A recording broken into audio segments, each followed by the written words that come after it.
Well, we're back again, and today we want to talk about family idols. And we're going to use John chapter 4, where the woman at the well in Samaria encounters Jesus. And he dealt with something that was very vital for her, dealing with the well. And we're going to talk about the idols of that and family traditions. But we're talking about soulish idolatries, not necessarily something you might put on a shelf somewhere. We're not talking about that. But anything that comes above Jesus is considered an idol. Okay, when he's Lord of your life, you can't put anything else as Lord. And Debbie's going to explain more on going into that as far as the getting the deeper meaning of what this deals with the woman at the well.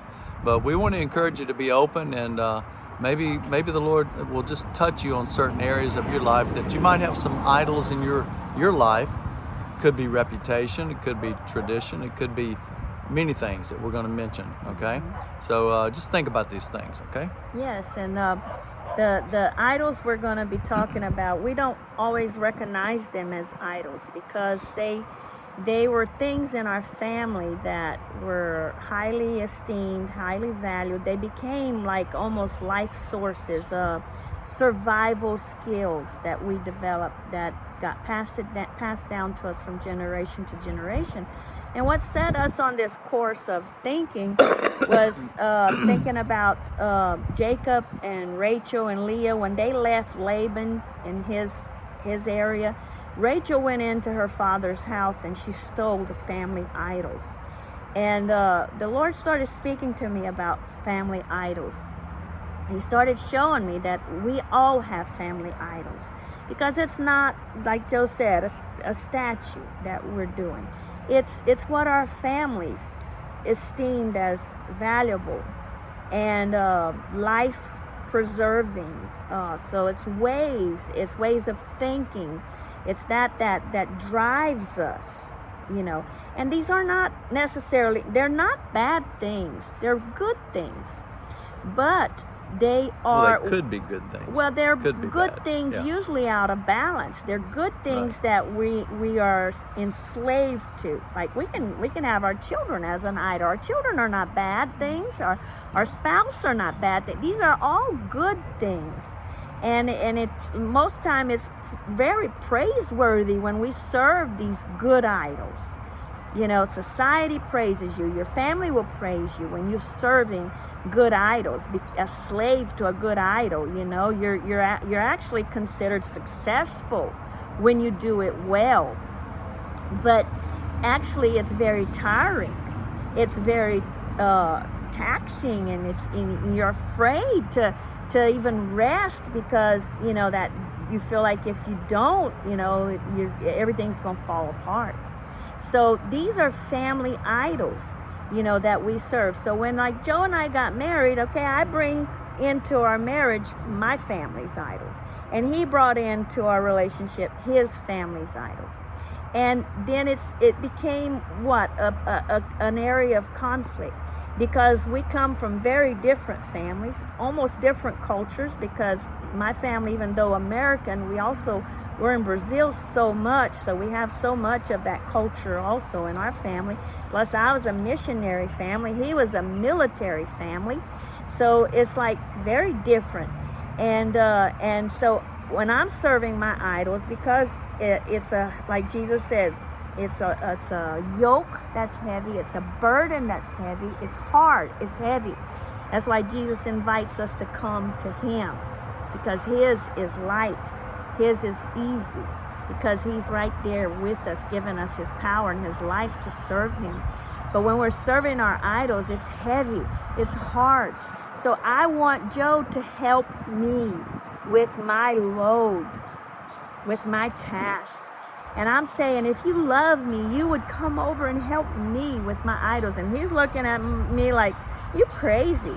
I ain't serving that idol. That's not what I was taught that was supposed to be served.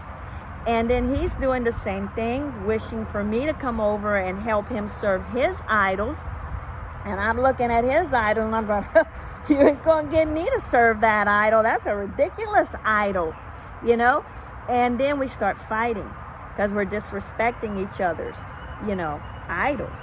And that becomes a holy war when you're, disrespecting each other's idols. And so then you start fighting and getting hurt. Your feelings you start feeling unloved, and you don't respect me, you don't love me, and all that starts going.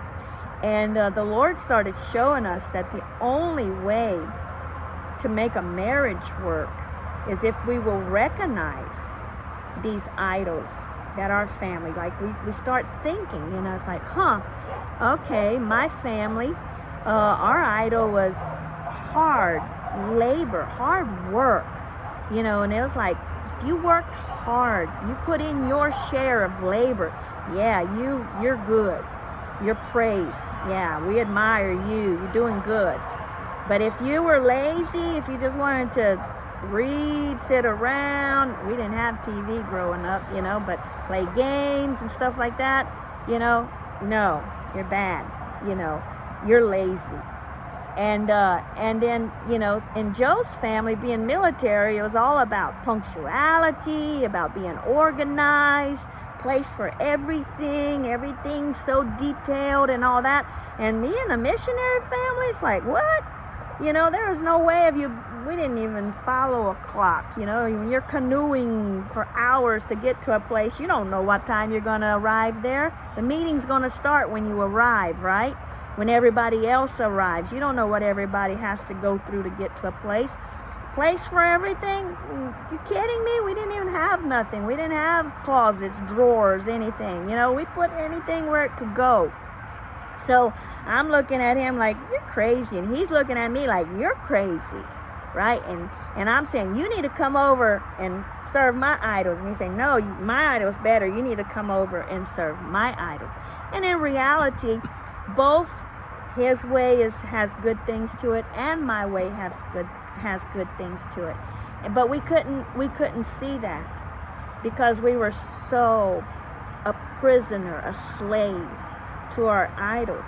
And so when we recognize our idols, then it's like, okay, we need to cast down these idols. We need to forsake these family idols. Because what happened with Rachel?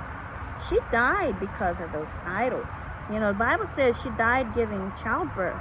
But in reality, if you listen to what Jacob said when Laban accused them of having his idols, he was like, Jacob didn't know about it. And he's like, no, we didn't steal your idols. Nobody's got your idols.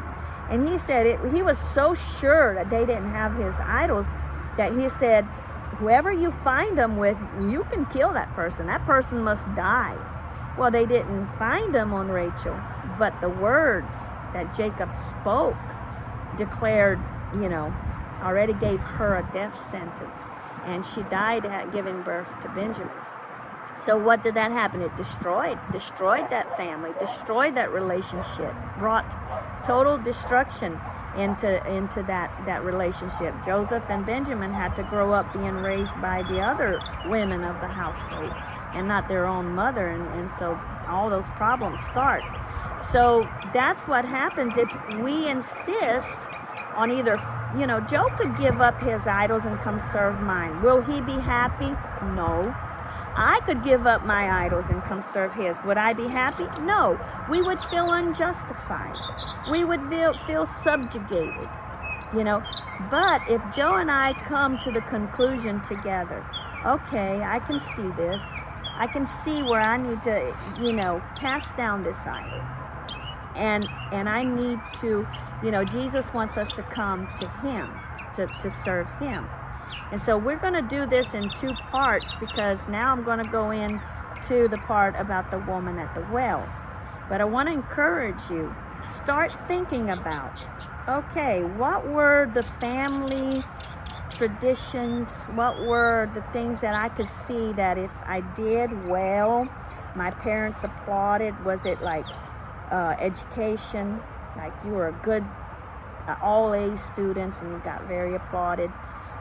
Or you worked hard, or you were smart, or you were beautiful, or we have some, or you knew how to make money, athletic. Here in the U.S., athletic, being athletic, I think is a big idol.